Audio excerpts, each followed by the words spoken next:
Welcome to PTI. I'm Jaden Harper, along with my two co-hosts, Roman Bostic and Julian Alwani. And today we'll be discussing uh, overrated and underrated teams this year, and if Kenny Pickett is the best quarterback in the draft. So now let's start with the Kenny Pickett one, and we'll go to Roman first.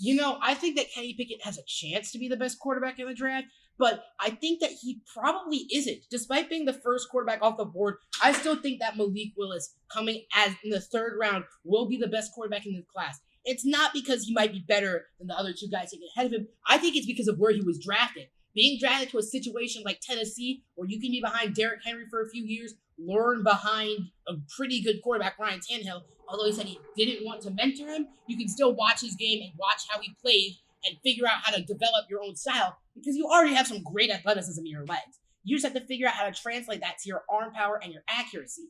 I personally think that Malik Willis has all the rights and all the tools to become a better quarterback than Kenny Pickett, who's probably going to be thrust into that starting job way too early simply based on fan pressure.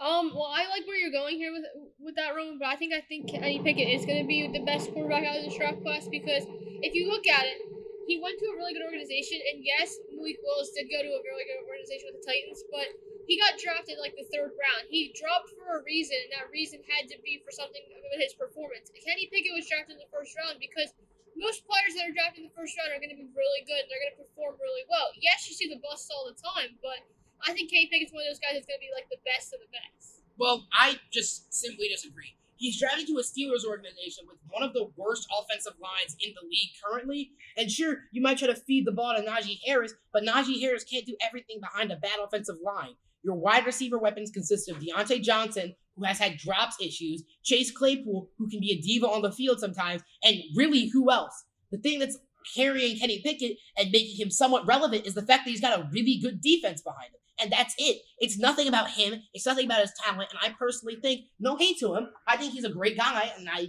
really would like to see him succeed, but I just think he's going to end up being a game manager.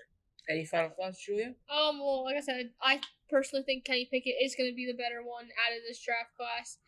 I just think that since the Steelers, like you mentioned, have a really good defense can really help teams win a game. And if Kenny Pickett has a really good defense, and Malik Willis does have a good defense with the Titans, but I think the Steelers defense can really help Kenny Pickett, especially with the offense. I think that if the Steelers maybe make a couple more moves this offseason, they can help Kenny Pickett a lot. Right now, time for our overrated and underrated teams for the next year. We'll start with Julia first. I'm gonna say for my most underrated team, I gotta say the Raiders. Yes, you can count them as overrated, but I think the Raiders are really underrated because I feel like people are looking at the Chiefs and the Chargers a lot. But if you look at what the Raiders did this offseason, they did do a lot of moves, especially with that big trade to get Devontae Adams. And with that really good offense, and I think building up defense, the Raiders are really underrated this year. Well, I mean, as a Raiders fan, it's hard for me to disagree, but I do have to disagree. I think the Raiders are pretty well rated. People are considering them possibly division champs. Most people have them as a lock for the playoffs. Some people have them as Super Bowl contenders, and I really don't think they're all that underrated. I think they're where they should be. A team that can probably go 11-6, 12-5, make the playoffs, maybe win the division with a little bit of luck, and hopefully make the Super Bowl. They have done some great things. Don't get me wrong, but the issue of offensive line still persists. They did not build the offensive line up that much. They had to use their third round pick on a guard from Memphis, who I think has a lot of upside, but we also have to realize what's going to happen with this coaching staff. You're implementing a new coaching staff from the mind of Bill Belichick, and we all know how coaches coming out of Bill Belichick's system usually pan out. Not very well. Now, if we go over to the overrated side, I think the overrated team right now is the Dallas Cowboys. I think that the Cowboys are like being talked about way too much, winning the division, and everything, but nobody's looking at the Eagles enough. The Eagles made like an extremely good draft this year. You don't ever expect the Eagles to have a good draft, and they actually did have one this year.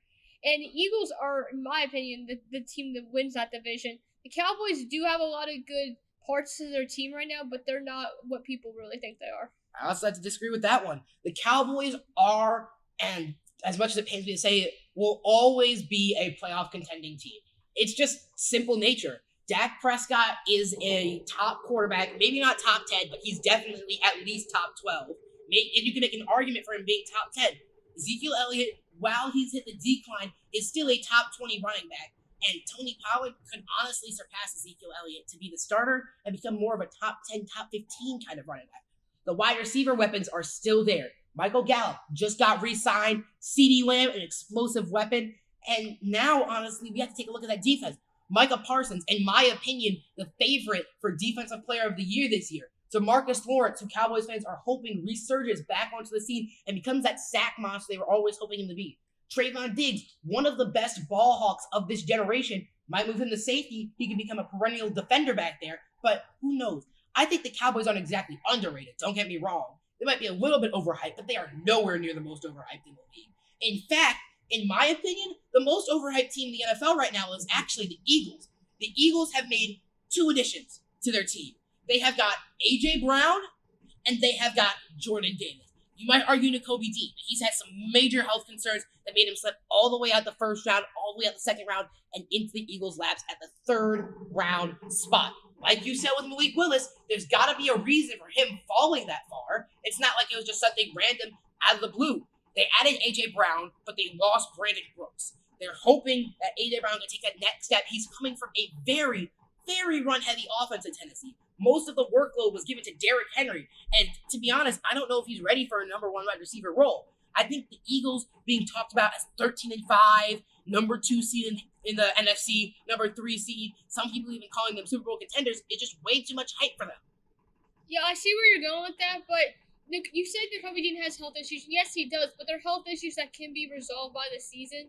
I think that, like I said, the Eagles had a really good draft, and the Cowboys, they drafted some nobody in the first round. And that's not what you're supposed to do with your first round pick. You're supposed to use your first round pick to help with your team's needs. And I just feel like I've been hearing the Cowboys get talked about what you said, so the Eagles, but with the Cowboys, they can keep talking about being a high seed and winning the division and winning the Super Bowl, but I just don't think they have it, and I think they're very overrated. I'm gonna have to stop you on that. Nobody. They drafted the best guard they could have gotten at that position. They filled a position of need because of how old their offensive line is getting. Tyler Smith out of Tulsa is not a nobody. He was a very good offensive guard, and I think it was a very solid pick for the Cowboys. Sure, it might not have been a flashy pick. Drafting offensive line is never the flashy pick. When you draft players on the offensive line, you can get perennial superstars that define your team, like Quentin Nelson, David Bakhtiari, those kind of guys that can bloom and blossom into great players. Honestly, though, I have to talk about the underrated team because we have to move on here. I think the most underrated team in the NFL right now is the Detroit Lions. The Detroit Lions have drafted immensely well. They were very aggressive, moved up in that trade with the Vikings from pick 32 to pick 14 to select Jamison Williams. Their wide receiver core looking pretty solid. Aiden Hutchinson, who I think should have been the first overall pick, is about to explode onto the scene and rack up tons and tons of sacks on his way to Defensive Rookie of the Year. He will be this class's Micah Parsons, in my opinion. Jared Goff, I hear a lot of hate coming from him. I hear people saying, Jared Goff is not the answer. He's a bad quarterback. But he is what the Lions need him to be right now, a game manager. Do I think the Lions are going to make the playoffs? No, they probably won't make it in. But do I think the Lions have a chance to go out of this really bad team and the worst team in the NFL stands? I think they do. Behind DeAndre Swift, an emerging superstar corner in Amane Oruwariye, I think this team has all the components it needs to start making its way up. And with another solid draft like this year, next year, the Lions will probably be in that playoff talks, especially with the Packers slowly declining. Any last thoughts, Julia? I'll give a final thought on that underrated. Yes, I think the Lions have added a lot of good pieces to their team, but I don't think they're ready yet. I think they're still in that rebuilding phase, and they're definitely not the most underrated team to look at right now in the NFL. All right, so that's going to do it for this episode of PTI. For Julian Alwani and Roman Bostic, I'm Jaden Harper. Hope you enjoyed the episode, and we'll see you in the next PTI.